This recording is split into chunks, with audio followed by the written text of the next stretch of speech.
Seja muito bem-vindo. Hoje, então, a gente finaliza o nosso tema, a nossa minissérie, na verdade, a Igreja Saudável. Na nossa última reunião, no nosso último culto, você lembra que eu falei bastante sobre a membresia saudável, ou seja, nós construímos a partir das Escrituras o conceito daquilo que seria uma membresia saudável. Inclusive, essa pregação está na íntegra no nosso canal aqui do YouTube, você pode procurar depois, membresia saudável. E a gente construiu uma estrutura com os olhos das Escrituras para entender de fato o que é uma membresia saudável a partir de uma igreja saudável. Eu falei bastante sobre a igreja. Por exemplo, quem estava com a gente viu que eu disse que a igreja é um tipo de embaixada do reino de Deus na Terra. Então, se num primeiríssimo momento o Éden era a representatividade da eternidade, depois alguns homens, o próprio Israel representa Deus na Terra como um modelo a ser reproduzido, depois Jesus, agora o próprio Cristo dá essa autoridade para a igreja, e agora a igreja é uma embaixada que representa a autoridade de Deus na Terra, inclusive tem dele essa autoridade para fazê-lo. Falei também que ser membro de uma igreja local diz que é membro da igreja global. Não tem como você ser membro da igreja de Jesus se você não for membro de uma igreja local, porque a igreja local representa uma parcela da igreja global. Ser membro de uma igreja, como eu disse, não salva.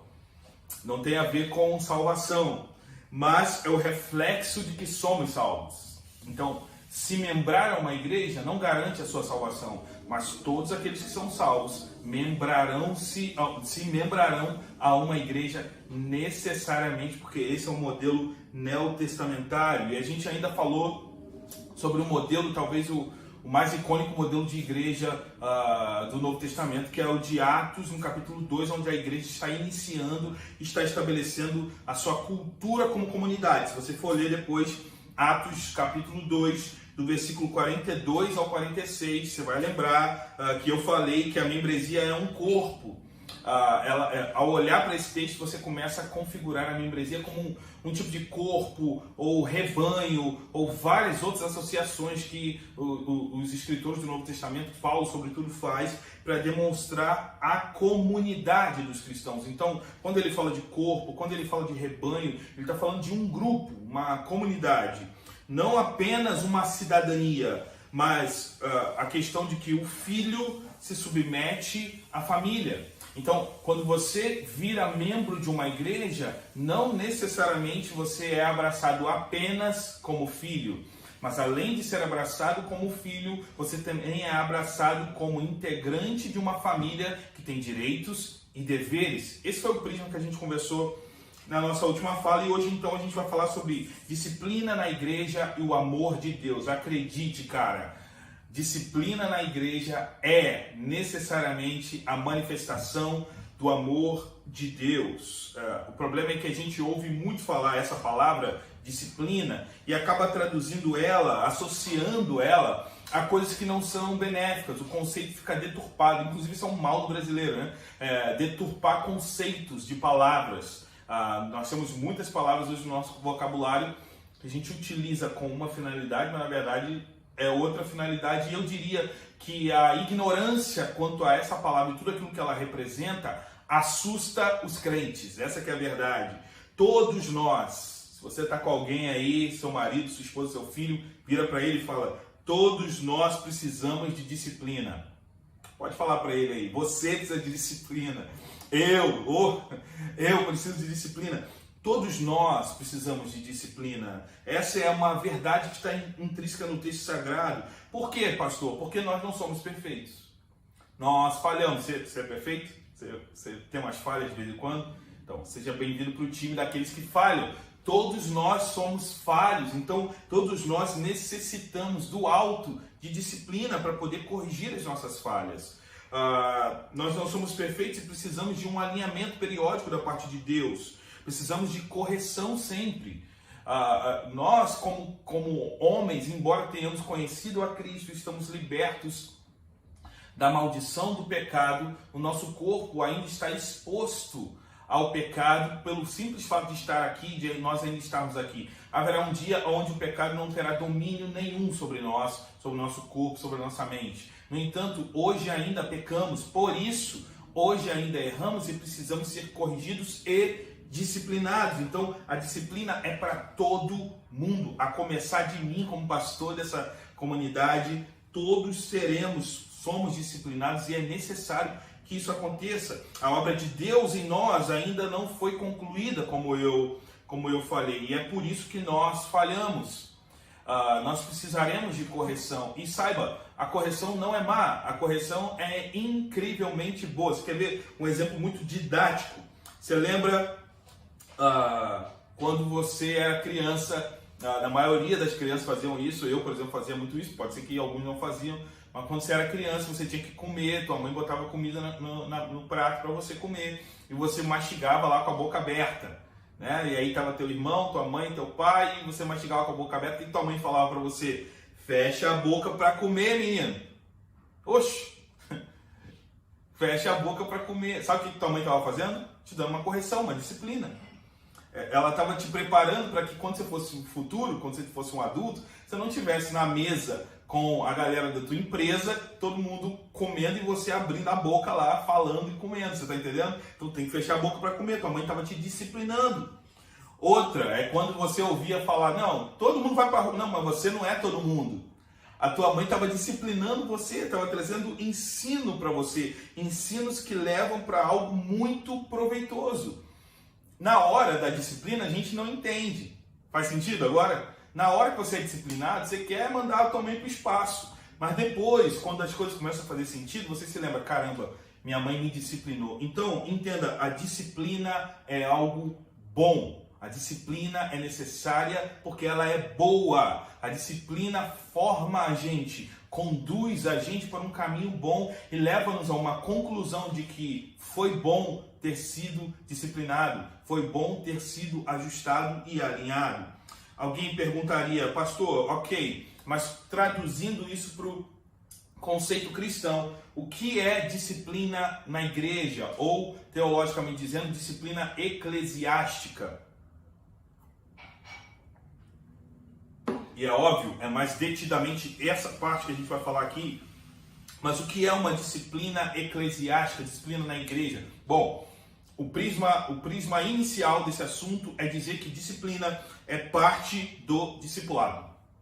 Disciplina está totalmente inserida na formação do novo cristão, porque tem a ver com formar, que tem a ver com ensinar, em alguns momentos corrigir, mas corrigir e ensinar estão dentro da formação. Então, todos os discípulos de Jesus, em alguns momentos da sua vida, serão disciplinados, porque não tem como pegar alguém e começar a formar esse alguém como um discípulo de Jesus sem que haja em algum momento um processo de disciplina. Se a disciplina é para corrigir e aquele que está em formação, então ele precisará necessariamente de disciplina. Disciplina está inserido no conceito de discipulado como uma parte do discipulado. Agora, biblicamente dizendo, e aí vamos ler o texto, abre a sua Bíblia em Mateus 18. Mateus, livro de Mateus. Eu queria muito que você abrisse para você ler os textos junto comigo e pudesse vislumbrar o que a Bíblia fala sobre esse assunto. Nós temos várias passagens, a gente vai ler um pouco aqui sobre isso, mas é importante que você desmistifique, sobretudo entenda sobre esse assunto, e essa passagem talvez seja uma das mais icônicas, porque quem está falando dela é Jesus. Então, abra aí a sua Bíblia em Mateus, capítulo 18, o Evangelho de Mateus, capítulo 18, do versículo 15 ao versículo 19. A gente vai ler muitas passagens hoje, algumas eu vou citar, outras eu vou ler na íntegra, e vai ser muito bom que a gente leia. Mateus 18, do 15 ao 19. Mateus 18, versículo 15 diz assim, ó. Preste atenção. Se o seu irmão pecar contra você, vá e a sós com ele, mostre-lhe o erro. Se o ouvir, você ganhou seu irmão. Mas se ele não o ouvir, leve consigo mais um ou dois outros, de modo que qualquer acusação seja confirmada pelo depoimento de 2 ou 3 testemunhas. Jesus está dando uma instrução de como se deve lidar com aquele irmão que pecou contra nós. Então ele diz, vai lá e denuncia ele. Se ele crer nisso, enfim, se arrepender, você ganhou o irmão. Mas se ele não tomar por consciência da falha dele, leva mais 1 ou 2 para que na companhia de outros ele talvez se convença. Versículo 17. Se ele se recusar a ouvi-los, conte à igreja. É Jesus que está falando, conte à igreja. Trate-o, conte à igreja. E se ele se recusar a ouvir também a igreja, trate-o como um pagão e um publicano. O que Jesus está dizendo aqui, está dando um norte de tratativa, de disciplina na igreja. Jesus está dizendo que esse processo não é um processo simples. Ele precisa acontecer de fato, de forma sistemática e processual. Então primeiro vai você. E perceba, a primeira coisa que eu quero falar aqui é que Jesus não está falando você, pastor da igreja. Vai você, amigo dele, membro da igreja. Ele pecou contra você, não vai catar o pastor não. Você vai lá e fala com ele. Se ele se convencer de que falhou, você ganhou ele. Mas se ele não se convencer, traz mais 2. Se ele não se convencer, expõe a igreja. Se ele não se convencer, Jesus está dizendo, trate como alguém que não é crente, que não é um cristão. Retire ele da sua lista de cristãos, vamos dizer assim. Versículo 18. Digo-lhes a verdade, tudo que vocês ligarem na terra terá sido ligado no céu, e tudo que vocês desligarem na terra terá sido desligado no céu. Jesus está falando para a igreja. Então, quando Jesus começa a falar de disciplina, ele diz, olha, se for necessário tirar do meio de vocês um irmão e tratá-lo como um descrente, entendam que vocês são a igreja que tem de mim autoridade. O que for ligado na terra, como uma membresia, como igreja que representa a Deus, será ligado no céu. Olha como é sério esse assunto. Para finalizar, então, o versículo 19. Também lhes digo que, se 2 de vocês concordarem na terra em qualquer assunto sobre o qual pedirem, isso lhes será feito por meu Pai que está no céu. E o versículo 20 ainda, por onde se reunirem 2 ou 3 em meu nome, ali eu estou no meio deles. Normalmente a galera usa esses versículos para dizer, não, Deus está aqui, se tem 2 aqui, Deus está aqui. Deus está aqui, é óbvio que está. Mas se você não lê o contexto, você vai aplicá-lo de forma equivocada. Jesus está falando sobre alguém que precisa ser disciplinado, porque não entendeu a beleza da comunidade e agora, por causa do seu pecado, que foi tratado de forma sistemática, mas que precisa ser tratado e até o final ele não se arrependeu, precisa ser retirado do rol da membresia da comunidade para guardar a comunidade. Então, basicamente, o que Jesus está dizendo aqui é que precisa remover da membresia da igreja pessoas que pecaram, mas não se arrependeram do seu pecado. A questão da disciplina, e guarda muito isso, não tem a ver apenas com o pecado. Até porque eu peco, infelizmente, e você peca e todo mundo peca. A questão da disciplina não tem a ver com o quanto de pecado você tem. A questão da disciplina necessariamente tem a ver com o quanto de arrependimento você tem. Porque o arrependimento que você tiver demonstrará publicamente que o Espírito Santo mora em você e que houve a genuína conversão. Então, aqueles que se arrependem de fato podem então emitir um comunicado público de que tem a Cristo, mas quando não há arrependimento e de forma sistemática é tratado, então a disciplina precisa acontecer. Ele é retirado da membresia local e da mesa do Senhor. Aquele irmão que por diversas oportunidades pôde ouvir a verdade, mas não foi gerado nele arrependimento, ele precisa ser retirado da comunidade dos cristãos. Lembra quando eu falei que a igreja é uma comunidade que representa a autoridade de Deus na terra? Ele precisa ser retirado dessa comunidade e da mesa do Senhor. Está associando essa expressão, a mesa do Senhor? Todo domingo, uma vez por mês, no domingo, a gente ceia. A ceia, ela não é apenas um pedaço de pão e um suco de uva. A ceia é a celebração dos membros da comunidade lembrando o sacrifício de Jesus, adorando e celebrando em comunidade a libertação que receberam. Se você está em disciplina, você não faz parte da comunidade, logo você não pode sentar à mesa do Senhor, você não deve cear. Se você está em disciplina, você não deve cear. Por isso Paulo vai dizer que examine-se, pois, o homem a si mesmo, quando ele está falando da ceia, e ele fala, examine-se, pois, o homem a si mesmo, e assim coma do pão. Ele está dizendo, se examine, para que ao se examinar, haja arrependimento em você, então você vá para o colo do Senhor, teu Pai, peça perdão, e você então sente a mesa do Senhor. Porque se você não se arrepender, você não pode mais sentar, é o que Paulo está dizendo. Então examine-se e sente. Então, aqueles que estão em processo de disciplina não devem, biblicamente dizendo, sentar-se à mesa do Senhor para cear com a comunidade, porque agora ele já não é mais membro daquela comunidade. A disciplina eclesiástica, irmãos, basicamente define quem é e quem não é igreja. Ela define quem é igreja e quem não é membro da igreja. Por isso, igrejas que não têm disciplina eclesiástica não se configuram igrejas bíblicas a partir de um modelo neotestamentário, a partir do modelo de um Novo Testamento. Igrejas que têm medo de gerar uma disciplina, óbvio, uma disciplina bíblica, e eu vou falar muito sobre isso hoje, inclusive modelos equivocados, mas uma igreja que tem medo de exercer as escrituras, inclusive sobre a disciplina, ela não pode, não deve ser considerada como igreja, porque lhe falta uma das coisas primordiais, que é o zelo pela comunidade de Jesus. Zelo pela comunidade que representa o próprio Cristo na terra. É óbvio que nós não podemos dizer que essa pessoa ela não é um cristão. Eu não posso dizer que esse irmão que foi disciplinado, foi afastado, retirado da membresia, ele não é um cristão. Embora cristãos darão necessariamente frutos da sua conversão. Um cristão genuíno vai dar frutos da sua conversão. No entanto, eu não posso afirmar categoricamente que esse irmão não é um cristão. Por quê? Porque eu não sou o Espírito Santo para poder sondar o coração dele.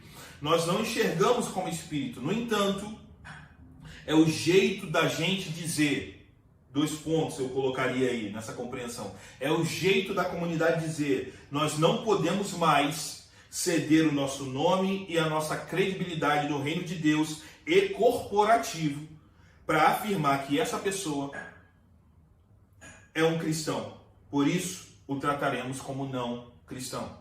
Então, se a comunidade de Jesus percebe no irmão esses procedimentos de uma resistência ao arrependimento do pecado, agora aquela comunidade já não pode mais atestar que aquele irmão é um cristão, porque você tem características de um cristão exposto nas Escrituras, e aquele irmão está contrário a essas características. Então a gente não pode dizer de fato que ele não é, porque a gente não é o Espírito Santo para sondar o coração dele, mas a partir do nosso modelo de igreja, da nossa comunidade local, nós, ao olhar para as Escrituras, ao olhar para a nossa confissão de fé, olhar para a nossa identidade, nós entendemos, não podemos mais dizer que esse irmão é um de nós. Por isso, a partir de hoje, ele é um não cristão para nós, e por isso ele precisa ser retirado do seio da nossa comunidade, para que não haja vergonha para a nossa comunidade, que é a comunidade de Jesus. O cuidado doutrinário não apenas, isso demonstra inclusive, um cuidado doutrinário não apenas com aquele que entra, mas com aquele que também permanece. Você sabe que todos os irmãos, você que é da onda dura, sabe que todos os irmãos, quando desejam se membrar à nossa igreja, ele participa de um evento chamado Familiarizando, onde lhe é exposto o que é a nossa igreja, como nós nos portamos, quem nós somos, quem nós não somos, para que então ele defina dentro dele se é essa comunidade que ele quer estar e se engajar nela, fazer parte daquilo que nós temos como direitos e deveres, ou não, essa não é a comunidade. Então, há um cuidado com o irmão que entra familiarizando. Inclusive, esse ano a gente vai dar um upgrade no familiarizando. Mas o mesmo cuidado doutrinário com aqueles que entram precisa ser aplicado com aqueles que estão na comunidade. Então, não é porque você entrou na igreja que agora você vai viver deliberadamente. A mesma conduta que te faz bota uma régua de medida que te permite entrar, é a medida que vai te permitir permanecer. E isso não tem a ver apenas com um desejo intelectual ou unilateral de um pastor. Isso tem a ver com as escrituras sagradas e com aquilo que significa ser uma igreja. Disciplina, quando você compreende a essência da questão, você vai entender que disciplina eclesiástica, na verdade, é graça de Deus, irmão. Como assim, pastor? Você exposto. É graça de Deus. Disciplina é graça de Deus. Por quê? Porque é um pequeno retrato de um grande julgamento que virá. A disciplina corrige uma anomalia no caráter cristão agora, para não te fazer ir para o inferno. Entenda a disciplina como um pequeno retrato de um grande julgamento que virá. Então, é necessário que haja arrependimento agora, enquanto há tempo. É necessário que haja mudança da conduta, mudança de conceitos, mudança de estereótipos quanto à membresia agora, nesse momento, para que você não tenha que arcar com isso durante toda a eternidade. Nessa perspectiva, disciplina é graça. E eu te diria que vale muito mais a pena, por mais constrangimento que uma disciplina pode gerar, ter algum tipo de constrangimento agora e se reconciliar com a comunidade agora, do que passar um constrangimento da eternidade no inferno. Para pensar sobre isso, isso é muito sério. Agora, pastor, o que a Bíblia fala sobre disciplina? Quais são os textos? Qual é o tipo de exposição que a Bíblia traz sobre disciplina na igreja, pastor? Agora sim, a gente vai dar uma aprofundada e eu quero que você vá no texto de 1 Coríntios, capítulo 5.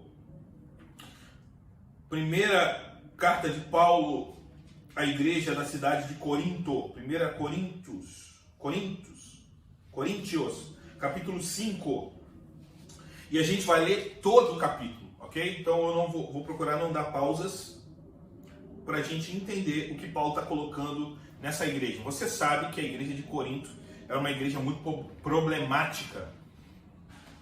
Quase que toda a carta de 1 Coríntios é uma carta de disciplina, é uma carta exortativa. Vamos ler um trecho dela, que é o capítulo 5 de 1 Coríntios, e Paulo vai dizer, o título do capítulo, na minha versão NVI, é Imoralidade na Igreja.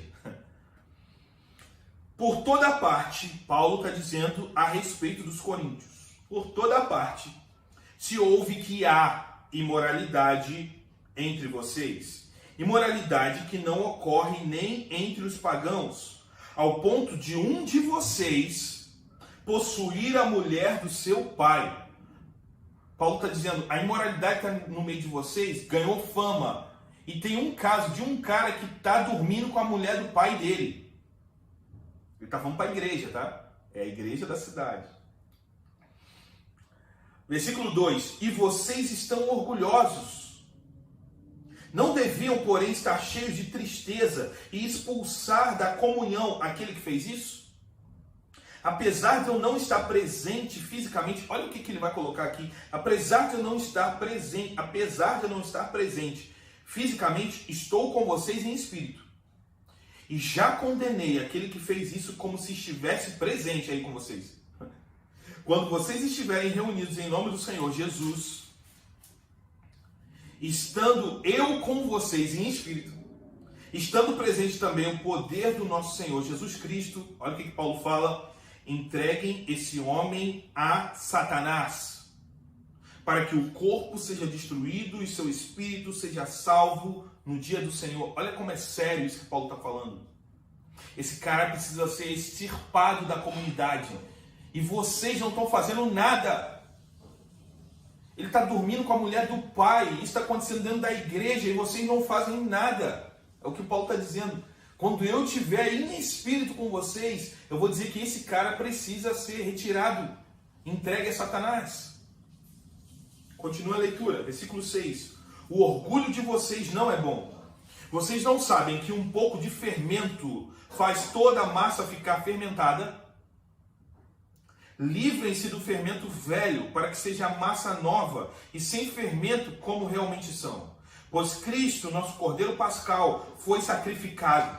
Por isso celebramos a festa, não com o fermento velho, nem com o fermento da maldade e da perversidade, mas com os pães sem fermento e pães da sinceridade e da verdade. Ele está dizendo o seguinte, um fermento velho leveda toda a massa. Ele está dizendo, um crente que não é crente no meio da comunidade dos crentes estraga a comunidade dos crentes. Ele está dizendo que alguém que já atestou por N vezes que não é um cristão, não pode ficar na comunidade dos cristãos, porque a comunidade dos cristãos representa a autoridade de Cristo na terra e ele estraga a comunidade. Então guardem a comunidade retirando o fermento velho. Versículo 9. Já lhes disse por carta que vocês não devem associar-se com pessoas imorais. Com isso, não me refiro, presta atenção, não me refiro aos imorais desse mundo, nem aos avarentos, aos ladrões e aos idólatras. Se assim fosse, vocês precisariam sair do mundo. Ele está dizendo, eu já disse que vocês não devem se ajuntar com avarentos, com gente ruim. Mas eu estou falando do mundo, de fora da igreja, porque senão ia dar ruim.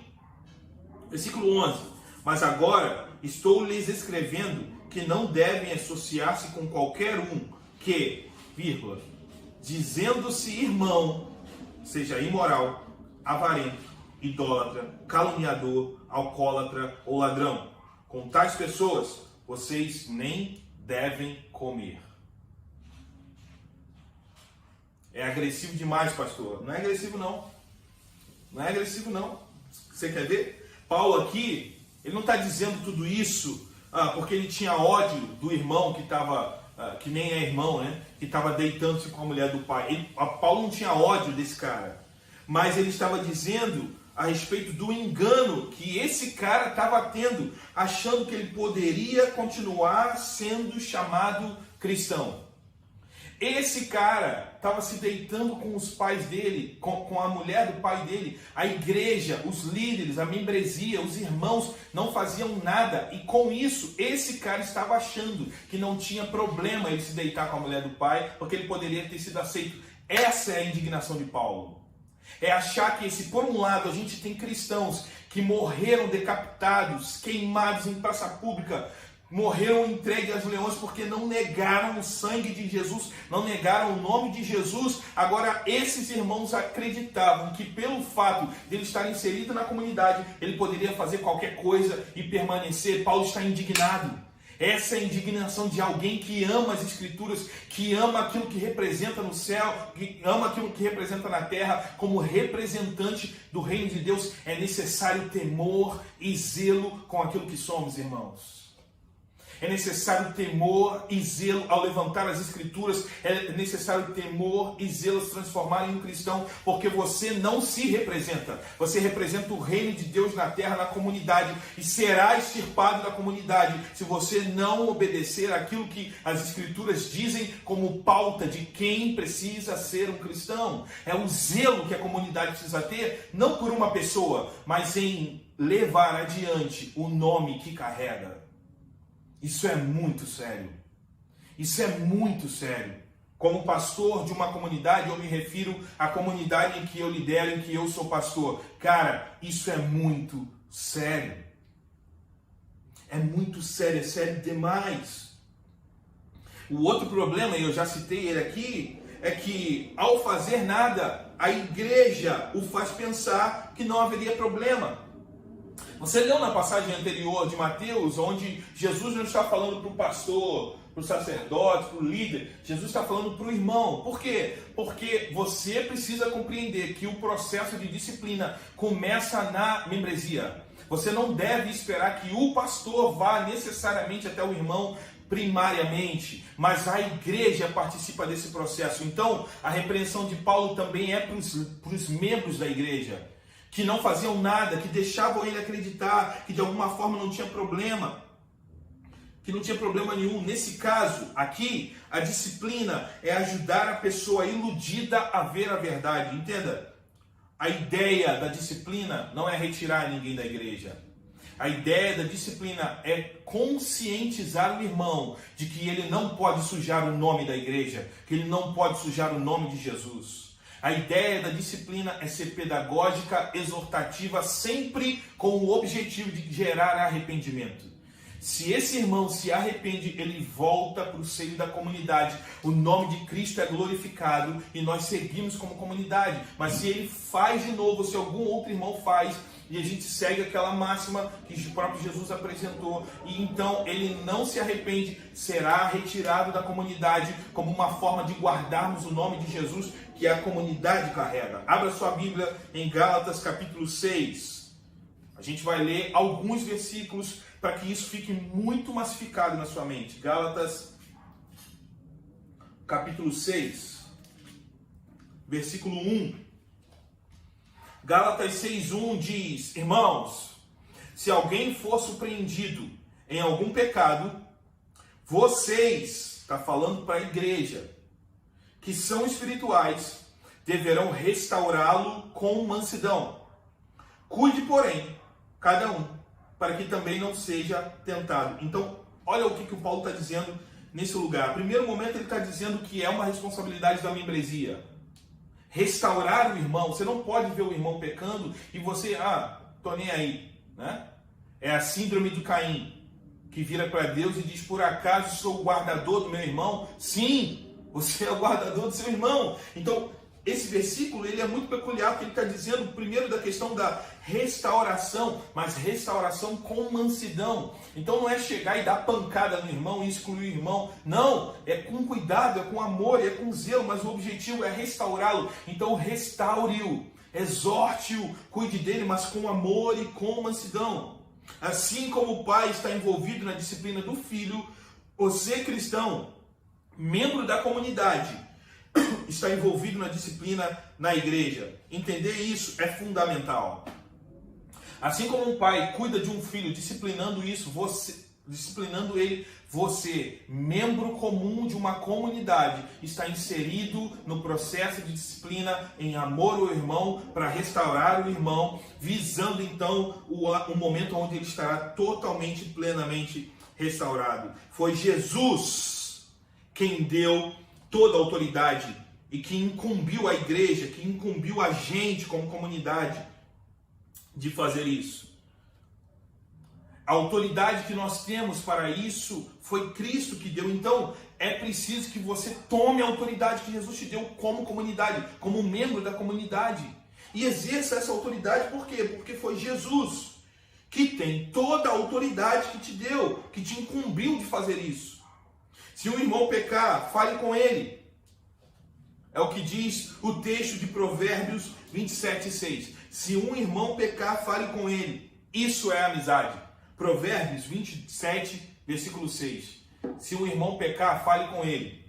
Isso é amizade. Se um irmão peca, você sabe e não fala nada, você está contribuindo para a perdição desse irmão. Olha que coisa séria, hein? Se você tem medo de se indispor com o irmão, não, isso daí é com o pastor, eu vou me indispor, vai gerar um clima ruim. Você está contribuindo com a perdição desse irmão, será cobrado como tal, porque não merece carregar o nome do Cristo, que com toda a autoridade te deu autoridade para ser membro da igreja. Disciplina na igreja não tem a ver com o pastor, disciplina na igreja tem a ver com a igreja, tem a ver com a comunidade que o próprio Cristo estabeleceu para ser igreja. Abra aí Tito, capítulo 3, 10 e 11. Eu não vou ler aqui, mas se você abrir Tito, capítulo 3, 10 e 11, fala de gente facciosa dentro da igreja. Aqueles que criam fofoca, facções dentro da comunidade. Vamos ler, faz sentido que a gente leia. Tito 3, 10 e 11.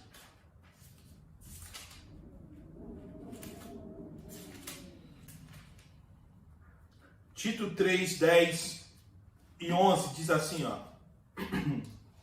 Quando aquele que provoca divisão, quanto aquele que provoca divisões, advirta-o uma primeira vez. Olha o processo. Quanto aquele que provoca divisões, advirta-o uma primeira vez. E uma segunda vez. Depois disso, rejeite-o. Versículo 11. Você sabe que tal pessoa se perverteu e está em pecado, por si mesma está condenada. Fala com ele uma vez, aquele faccioso, aquele filho do diabo dentro da igreja que gosta de criar contenda, fofoca do irmão. O filho do diabo está criando um clima de facção dentro da igreja. Fale com ele.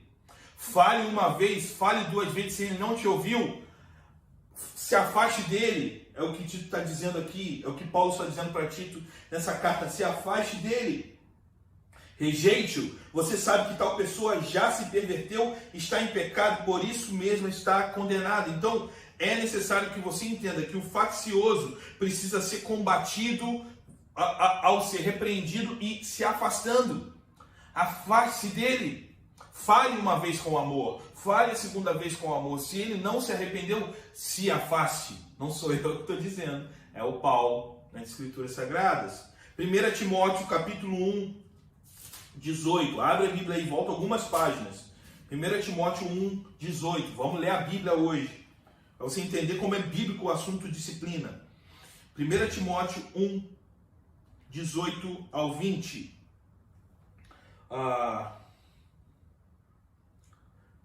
1 Timóteo 1, 18. É isso mesmo? Espera aí. É isso. 1 Timóteo 1, 18 a 20. Timóteo, meu filho, dou-lhe essa instrução segundo as profecias já proferidas a seu respeito, para que, seguindo-as, você combata o bom combate. Versículo 19. Mantendo a fé e a boa consciência que alguns rejeitaram, por isso naufragaram na fé. Versículo 20. Entre eles estão Himeneu e Alexandre, os quais entreguei a Satanás, para que aprendam a não blasfemar. Paulo está dizendo que existe uma conduta de fé cristã que Himeneu e Alexandre no primeiro momento adotaram, mas depois abandonaram, e ele está dizendo: eu os entreguei a Satanás, eu os abandonei, eu os entreguei ao diabo. Por quê? Porque eles já não fazem mais parte do reino de Deus. Ora, se eles já não fazem mais parte do reino de Deus, eles fazem parte do reino do diabo. Então eu os entreguei ao diabo para que não aprendam a não mais blasfemar. É muito sério disciplina na igreja. Guarda a comunidade e visa também recuperar o irmão. 1 Timóteo, ainda esse livro, capítulo 5, 19 e 20. 1 Timóteo 5, 19 e 20 diz: não aceite acusação. Agora é a questão de disciplina quanto à liderança da igreja, pastores e presbíteros. 19 e 20. Não aceite acusação contra um presbítero se não for apoiada por 2 ou 3 testemunhas. Então, já começa daí o fato de que pastores também precisam de disciplina. Pastores, líderes de igreja precisam ser disciplinados. Isso aqui não é para um pastor, isso aqui é para todo mundo, inclusive pastores. Então, eles precisam ser disciplinados. Como? Aí ele está dizendo, tem que ter testemunha. Não dá para você levantar um falso juízo de um pastor sem que haja 2 ou 3 testemunhas, senão você é do diabo. Mas se há testemunhas, então façam isso. 19 ali. Não aceite acusação contra um presbítero se não for apoiada por 2 ou 3 testemunhas. Os que pecarem deverão ser repreendidos em público para que os demais também temam. Então, a repreensão aqui, e sobretudo para líderes da igreja, pastores da igreja, precisa ser feita em público para que haja temor naqueles que estão assistindo. Para que haja temor a Deus quanto àqueles que lideram a igreja e que agora também serão disciplinados. Então, todos esses versículos e várias outras passagens que a gente ficaria aqui, eu estou com o relógio aqui na minha frente, a gente ficaria aqui até amanhã falando sobre isso. Várias outras passagens estão afirmando de forma categórica uma única coisa para nós, que eu quero traduzir para o nosso português, que a igreja não é programa de auditório religioso. Igreja não é um programa de auditório religioso. Abandone esse pensamento. Se você tem um pensamento de igreja para poder se sentir melhor, cara, abandone esse pensamento. E se você não está afim de abandonar o pensamento, abandone a igreja, porque a igreja não é bagunça. Igreja não é um programa de auditório que você vai para assistir aquilo, para ter algum tipo de entretenimento. A igreja representa Deus na terra. Ela é santa, ela precisa buscar se santificar a cada dia mais. E existe uma metodologia dada por Deus de como viver a igreja. Deixa eu dizer uma coisa. Igreja, o reino de Deus, sobretudo, não é uma democracia. O reino de Deus não é uma democracia onde cada um faz o que quer. O reino de Deus é uma teocracia, onde nós temos um Senhor que governa e reina sobre nós, e Ele deu para nós as Escrituras para que nós então possamos seguir os ditames da igreja. O compromisso que nós precisamos ter é com Deus através da comunidade que é a igreja. É curioso pensar que hoje a gente tem dois polos muito bem definidos, né? Na verdade, durante toda a história. Aqueles que têm compromisso com a igreja, com a comunidade de fé, que representa Jesus na terra. E do outro lado a gente tem aqueles que, por exemplo, se chamam de desigrejados. Num primeiríssimo momento eu entendo a dor do desigrejado, que em maioria se tornou sem igreja porque se machucou na igreja. Eu já estive nesse lugar e sei aonde é esse lugar, mas biblicamente dizendo, a oposição à igreja é a desigreja. A oposição à comunidade dos cristãos é desigrejado, ou então um termo novo que é o poliigrejado. Outro dia, o Matheus, que é o diretor de comunicação da nossa igreja, me mostrou um print de uma moça, que não dá para chamar de irmã, que alguém perguntou para ela se ela frequentava a igreja, se ela era cristã, e ela falou, não, eu frequento igreja, mas eu não frequento uma igreja, eu frequento várias igrejas. Eu frequento igreja tal, eu frequento igreja tal, eu frequento Onda Dura, Rio de Janeiro, e eu e o Matheus, a gente sentiu uma dor no coração na hora. Porque não é possível que a gente pregue uma mensagem como essa e ela de fato compreenda que ela pode ser uma frequentadora de igreja. Não, você está errado. É necessário ter zelo com as coisas de Deus, que haja temor na comunidade de Jesus, que haja temor na comunidade dos cristãos, porque o mundo e até nós mesmos dentro da igreja precisamos olhar para a comunidade e vê-la como um corpo diferente do cotidiano social do mundo. A igreja não caminha com os olhos do mundo, a igreja caminha com os olhos de Deus, com os ditames de Deus, com a Bíblia na mão, e se ela não fizer isso, ela não é uma comunidade. A comunidade dos cristãos só tem a Escritura Sagrada. A comunidade dos cristãos tem a Bíblia como regra de fé e prática. Ou você decide viver a comunidade dos cristãos com a Bíblia na mão, sendo exortado, disciplinado, ou saia da comunidade, porque ao sair da comunidade, você vai estar saindo do corpo que você nunca pertenceu, porque não reconhece a autoridade de Deus dada à comunidade. Foi Jesus que estabeleceu, e é verdade que isso gera em nós temor demais. Eu fiquei 2 dias praticamente sem dormir gerando essa pregação, mas a responsabilidade que eu tenho de falar sobre isso é muito grande, irmãos. Você imagina o temor de Paulo quando fala, entrega essa pessoa a Satanás. Isso não se fala assim, cara.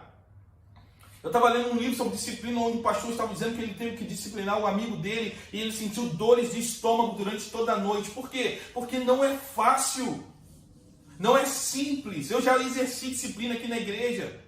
Não é fácil, não é simples, a gente sente dor, mas nós precisamos ser cristãos de verdade. Ou a gente decide seguir as Escrituras Sagradas, a verdade do texto que imprime um caráter de Cristo em nós, ou a gente negocia princípios inegociáveis. Aí a gente não é comunidade, a gente é um bando. Muitas comunidades têm medo de falar sobre disciplina. Muitas igrejas têm medo de falar sobre isso. Primeiro, para manter as pessoas, porque ela tem medo que as pessoas saiam da igreja.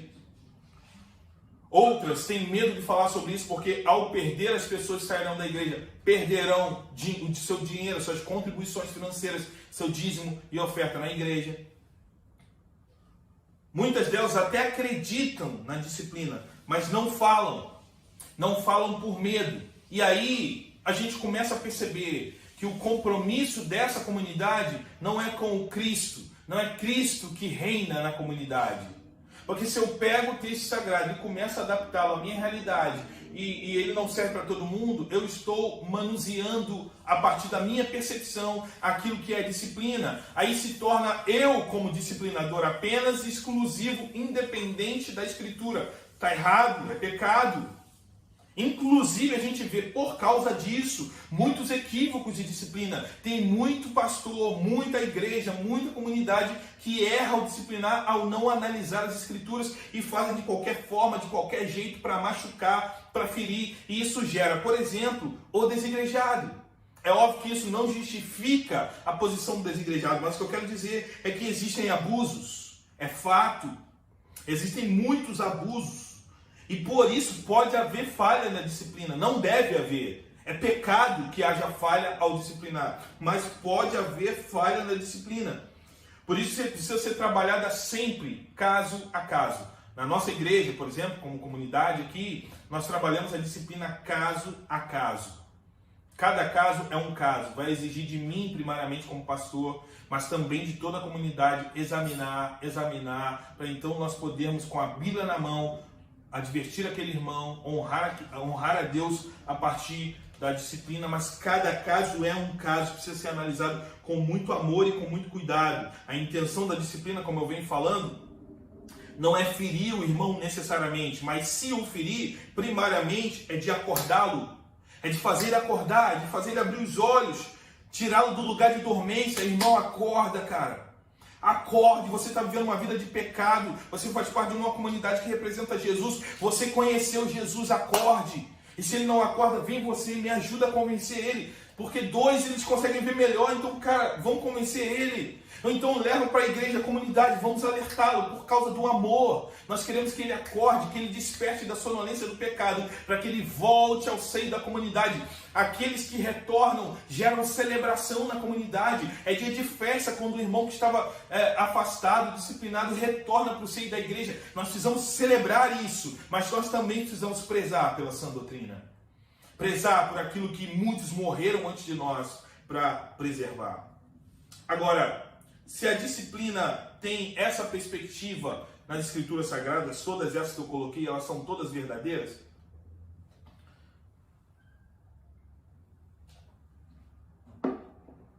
Eu quero que você abra a Bíblia em Hebreus, capítulo 12. Livro de Hebreus, capítulo 12. E nós vamos ler alguns versos desse texto.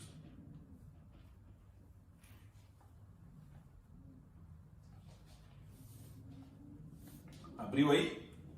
Hebreus 12. E agora, rapidamente, mas de forma expositiva, a gente vai ler Hebreus 12. O título do capítulo é Deus disciplina a seus filhos. Deus disciplina, mas disciplina seus filhos. Vamos ler junto. Do 1 ao 3 diz: portanto, também nós, uma vez que estamos rodeados por tão grande nuvem de testemunhas, uma vez nós que estamos inseridos no mundo e que agora temos uma missão, é o que ele está dizendo, livremo-nos de tudo que nos atrapalha e do pecado que nos envolve, e corramos com perseverança a corrida que já nos é proposta. Versículo 2: tendo os olhos fitos em Jesus, autor e consumador da nossa fé. Ele, Jesus, pela alegria que lhe fora proposta, suportou a cruz, desprezando a vergonha, e assentou-se à direita do trono de Deus. Pensem bem naquele que suportou tal oposição do pecado, dos pecadores contra si mesmo, para que vocês não se cansem e nem desanimem. Esse capítulo ele é de uma beleza ímpar. O que o autor de Hebreus está dizendo aqui é o seguinte: vivam intensamente a vida no reino como Jesus viveu. Olhem para o sacrifício de Jesus e abandonem um jeito caído de viver. É o que ele está dizendo. Ei, se você encontrou Jesus, se ele limpou a sua vida, se agora você já sabe tudo o que tem que fazer, então abandone o jeito velho de viver. Livremos-nos de tudo que nos atrapalha e vamos viver a igreja, é o que ele está dizendo. Se você já sabe o que tem que fazer, se você já tem a consciência da grande salvação que recebeu, chegou a hora de abrir mão do jeito velho de viver a vida e abraçar o jeito novo de viver a vida, olhando para o modelo de Jesus que sofreu. Mas para que a proliferação do seu evangelho acontecesse. Então, se ele sofreu, talvez seja a hora de você abraçar o seu sofrimento. Se ele sofreu pela causa do evangelho, talvez seja a hora de você abraçar o sofrimento. Abandone o milindre. Abandone qualquer tipo de não me toque. E abrace a vida cristã como a única verdade que você pode viver. É o que o autor de Hebreus está dizendo. Jesus sofreu, então você vai sofrer. Mas você tem ele do seu lado, então abandone o jeito velho. E vamos viver a vida cristã. Vamos viver a comunidade de Jesus. Vamos pregar o evangelho. Vamos para o fronte. É o que ele está dizendo. Versículo 4. Na luta contra o pecado, vocês ainda não resistiram até o ponto de derramar o próprio sangue. Na luta contra o pecado, vocês ainda não resistiram até o ponto de derramar o próprio sangue. Sabe, irmãos, o que o Paulo está dizendo, continuando esse texto, é que na luta contra o pecado, nós temos infinito número de pessoas que não resistem ao pecado e como meninos, como crianças na fé, não tem nenhum tipo de capacidade de resistir ao pecado. E ele diz aqui, até sangrar. Isso denuncia uma fé falsa. Isso denuncia uma conversão falsa. Isso denuncia uma transformação fake. Por quê? Porque se Jesus transformou você, e se você tem crescido na compreensão do que é viver com Deus, agora o convite das Escrituras é que você resista ao pecado, que você não seja frouxo diante do pecado, mas que você resista até sangrar. O pecado precisa ser resistido até que o sangue seja vertido. Resista ao pecado até sangrar, cara, é o que ele está dizendo. E ele está fazendo ele está atestando algo que de verdade eu tenho que atestar aqui também. Nós temos vários irmãos na nossa comunidade, nós temos uma igreja linda, bendita, mas ei, nós temos que resistir ao pecado até sangrar, cara. Que tipo de crente você acha que você é, não resistindo ao pecado e cedendo até na primeira oportunidade? Que raio de crente você acha que é ao não resistir ao pecado? Paulo está dizendo para você, resiste até sangrar, cara. Resiste o pecado até sangrar, porque Jesus sangrou resistindo ao pecado. Jesus sangrou para resistir, te convidando agora a viver uma vida que talvez te leve a sangrar, para resistir ao pecado que cotidianamente aparece diante de nós. Eu não estou dizendo que você não vai pecar, eu estou dizendo que pecado é pecado e que você precisa resisti-lo até a última consequência. A disciplina existe por causa da vida de pecado. Chegou a hora então de nós resistirmos até derramar sangue. Não importa o que vão falar de você, não importa o que vão achar de você, não importa como vai ficar a sua reputação. Pega a sua reputação e joga no inferno para não pecar. Pega a sua reputação e joga no colo do diabo se isso te fizer não pecar. Resistir até sangrar. Que tipo de frouxo de crente você é para não resistir o pecado, cara? Que tipo frouxo de crente você é, que apenas aceita o pecado como uma vida dormente, como alguém que está adormecido no pecado? Acorde, levante, o diabo está brincando com a sua vida, você conheceu a Jesus, é hora de você se levantar em fé, com a autoridade que você tem e resistir até sangrar. Chegou a hora de você se levantar como igreja, acordar dessa dormência. Talvez o pecado está jogando você de um lado para o outro, fazendo você acreditar que de fato é isso que você se tornou. Ei, você não é isso que você se tornou. Você encontrou Jesus no meio do caminho. Ele te purificou. Que raio de crente você é, cara? Que raio de crente você é que não resiste, que simplesmente aceita? O autor de Hebreus está falando uma fala que corre os anos e chega a nós até hoje, na luta contra o pecado. Ou você resiste até sangrar, ou você não é crente, ou você não conheceu Jesus. Versículo 5 ao 7 diz: Vocês se esqueceram da palavra de ânimo que ele lhes vocês se esqueceram da palavra de ânimo que ele lhes dirige como filhos. E aí ele fala qual é a palavra de ânimo que ele lhes dirige como filhos. Ele diz: meu filho, não despreze a disciplina do Senhor, nem se magoe com a sua repreensão. Vou ler de novo. Meu filho, não despreze a disciplina do Senhor. É um pedido.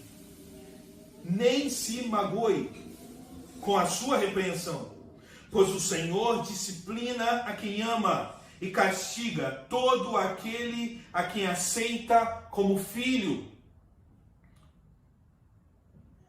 Pois o Senhor disciplina a quem ama e castiga todo aquele a quem aceita como filho. Suportem as dificuldades, recebendo-as como disciplina. Deus os trata como filhos. Ora, qual filho que não é disciplinado pelo seu pai? Olha a perspectiva do autor de Hebreus quando ele coloca a disciplina. Ele está dizendo que a palavra de ânimo de Deus é: Deus ama você, por isso ele te disciplina. Irmão, a disciplina não é porque Deus te odeia, a disciplina é porque Deus te ama.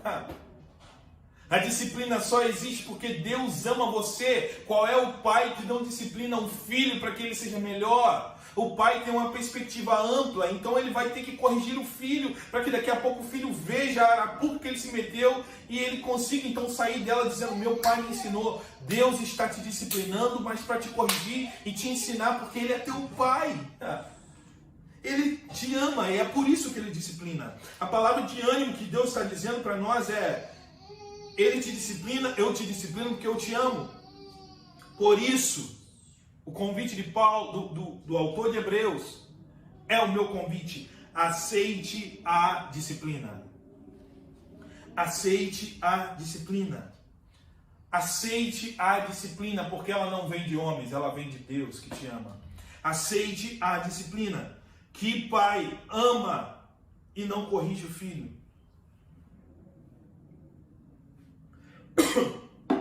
Eu estou pregando da minha casa. A minha filha acabou de acordar e está aqui embaixo. Periodicamente ela tenta subir a escada, e a gente fala com ela. A gente não corrige ela batendo nela. Ela tem 10, 11 meses. A gente não faz isso. Mas a gente fala com ela forte. Às vezes ela chora. Mas a gente está tentando evitar que ela suba a escada para que ela não caia, não quebre o nariz, não se machuque. Porque eu amo a minha filha. O meu amor pela minha filha faz corrigir a minha filha para que ela não sofra mais do que ela deveria. Então a minha correção é demonstração do meu amor. Agora você pega isso e leva para o âmbito de Deus. Deus corrige aquele que ama. Deus corrige porque Deus é amor. Qual é o problema disso? É que nós temos uma perspectiva equivocada de quem Deus é. E aí a gente acha que se Deus é bom, Ele vai fazer tudo aquilo que a gente queria que Ele fizesse. Só que Ele vai nos corrigir. Deus corrigiu Moisés, Deus corrigiu Davi. Davi era um homem segundo o coração de Deus e Deus corrigiu, porque Ele corrige a quem ama. Você acha que Ele não vai corrigir você? Você acha que Ele não vai disciplinar você? Você não acha que Ele vai me disciplinar? No entanto, abrace a disciplina. Abrace a exortação. Não com ódio, mas com amor, porque Deus é amor. O versículo 8 diz, preste atenção, se vocês não são disciplinados, e a disciplina, olha, entende aqui, se vocês não são disciplinados, e a disciplina é para todos os filhos, então vocês não são filhos legítimos, mas são sim ilegítimos. Deixa eu dizer uma coisa. Aquele irmão que não entendeu a disciplina, aquele irmão que se debate diante da disciplina, mesmo tendo tudo tão claro, biblicamente dizendo, e que não aceita a disciplina, sendo a disciplina para filhos, está dizendo que ele não é filho. Aquele irmão que não aceita a disciplina, ele está dizendo que ele é um filho bastardo. Então, com a Bíblia na mão, eu posso dizer que quem não aceita a disciplina do Senhor é um bastardo, não é filho. Quem não aceita a disciplina de Deus não é filho legítimo, mas é um filho bastardo, é um fingimento de filho. Ele não é filho de fato. Quem não aceita a disciplina não é filho legítimo, é bastardo. E bastardos não têm direito à herança. Somente filhos legítimos têm direito à herança. Para pensar nisso. Somente filhos legítimos têm direito à herança dos seus pais, porque eles saíram, foram gerados pelos pais de fato. Bastardos não têm direito à herança. Você precisa decidir quem você é hoje. Se como alguém que vai mudo para o matadouro, você se permite ser disciplinado pelo Senhor a partir da sua palavra, ou você vai se debater demonstrando a partir dessa palavra que você não é filho, mas apenas um bastardo. Talvez muitos de vocês que estão assistindo essa mensagem precisem definir quem você é hoje a partir disso. Versículo 10.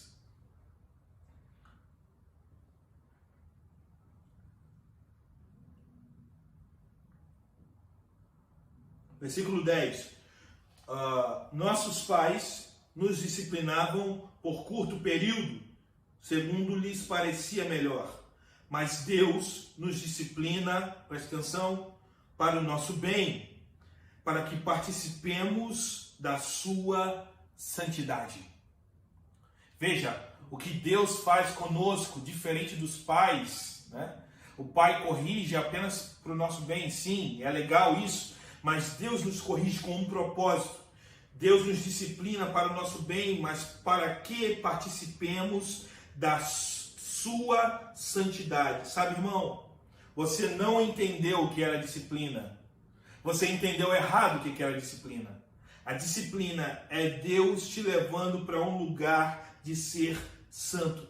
Deus te quer santo e essa santidade virá através da disciplina. Hey. Deus te quer santo como Ele é santo. Isso acontecerá a partir de um processo em que a disciplina está inserida. Então, abrace a disciplina. Não despreze a disciplina do Senhor. Não despreze a disciplina do Senhor, porque Deus disciplina a quem Ele ama e a quem Ele quer fazer santo. Você entendeu errado o que era disciplina. Deus ama quando disciplina. Versículo 11. Nenhuma disciplina parece ser motivo de alegria no momento, mas sim de tristeza. Mais tarde, porém, produz frutos de justiça e paz para aqueles que por ela foram exercitados. O que o autor está dizendo aqui, na hora da disciplina dói, não faz sentido, dá vontade de gritar, de espernear, de ir para o Instagram, de ir para o Facebook, de fazer uma arruaça, sair do grupo do GP, de sair da igreja. Na hora da disciplina dói. Nenhuma disciplina parece motivo de alegria no momento, mas depois ela tem um bem que é muito maior do que você imagina. A dor e o constrangimento vão te dar a alegria da vida eterna. Lembra que a gente falou que a disciplina é um vislumbre daquilo que virá? Então, a dor e talvez até o constrangimento da disciplina, que é para aqui e para agora, vai gerar em nós um arrependimento que vai nos levar para uma alegria eterna. Pensa numa alegria eterna, para sempre. Forever. Agora pensa em uma alegria eterna para sempre, forever, sendo aniquilada por causa do orgulho. Abrace a disciplina do Senhor. Não menospreze. Não torne menor a disciplina do Senhor. Para terminarmos, versículo 12 diz: Portanto, por causa de tudo isso, fortaleçam as mãos enfraquecidas e os joelhos vacilantes. Façam caminhos retos para os seus pés, para que o manco não se desvie, antes seja curado. Sabe o que ele está dizendo aqui? É que é a hora de se levantar e acertar as coisas. Por causa de tudo isso, ei, levante-se, acerte as coisas. Fortaleça a mão enfraquecida, é hora de botar ordem nessa coisa. Fortaleça o joelho. Seu joelho estava vacilante agora por causa das escrituras. Ei, acorde, levante-se, organize-se, abrace a disciplina. Deus te ama. Se for o caso de você ser disciplinado, seja exortado. Nós somos uma igreja, representamos o reino de Deus. Abrace a disciplina como um pai, como um filho que abraça a correção do seu pai em amor. Que na hora nem parece, mas depois vai se revelar a grandiosidade do amor. Você entendeu errado o que era disciplina. A disciplina do Pai só revela, irmãos, o amor do Pai. O Senhor só disciplina quem Ele ama. Quem Ele não ama, Ele não disciplina. Logo, a disciplina tem a ver com o amor de pai para com o filho. A igreja, que representa o reino de Deus na terra, disciplina por amor, porque Deus o faz por amor. É bem verdade que nós temos atos de disciplina na nossa igreja. É bem verdade que muitos irmãos serão disciplinados. Isso vai acontecer. Já aconteceu em alguns casos, confesso que foram poucos, mas já aconteceu. E eu acho que vão acontecer. E é com muita tristeza que teremos que fazer isso. Com muita dor que teremos que fazer isso. Mas só faremos isso. Primeiro, porque temos esse texto na mão, que nos orienta a fazer isso. Segundo, nós só fazemos isso porque amamos. A disciplina na igreja reflete a disciplina de Deus, que trata com amor, com cuidado, mas com a Bíblia na mão, acreditando que aqui e agora é um lugar de arrependimento, para que no futuro seja um momento de celebração e de festa, para que haja arrependimento, celebração, festa e correção. Antes precisa ter disciplina, que não é aplicada apenas pelo pastor da comunidade, mas por todos os que participam da comunidade do Senhor Jesus, entendendo que a disciplina do Senhor gera cura, libertação e novos cristãos na imagem do Senhor, honrando a comunidade em que foram inseridos.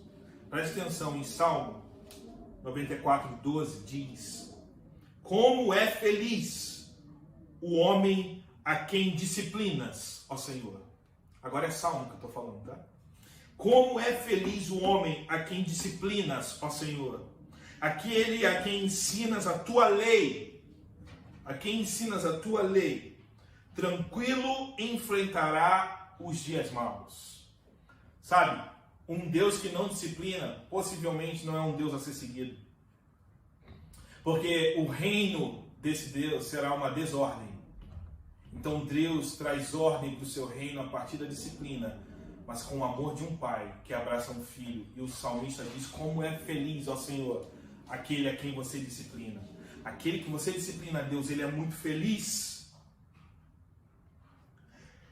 porque ele vai tranquilo enfrentar os dias maus. Sabe, irmãos, ao finalizar essa mensagem, eu quero orar por você. O mundo precisa saber quem nós somos. O mundo precisa conhecer a igreja, precisa saber quem nós somos. Antes, porém, nós precisamos definir quem somos. Se o mundo precisa saber quem a gente é, antes você precisa definir dentro de você quem você é. Aqui, não dá para viver uma vida de qualquer jeito. Não dá para viver uma vida abandonando as escrituras sagradas. Deixa eu tocar nas feridas aqui. Não dá para viver uma vida transando com o namorado. Não dá para viver uma vida dormindo com quem não é teu marido ou tua esposa. Não dá para viver uma vida vivendo preconceito e racismo na rede social, cometendo bullying. E por aí vai a lista. Não dá para viver uma vida cristã saudável dentro da comunidade, vivendo duas máscaras. Abrace a repreensão e a disciplina do Senhor. Talvez seja hoje o dia de você decidir quem você é. Talvez seja hoje o dia de você decidir quem você quer ser. Alguém que, mesmo pecando, abraça a disciplina, coloca as coisas em ordem e é aceito na comunidade como filho amado. Ou alguém que é um bastardo, que não tem direitos do pai e logo não é amado pelo pai.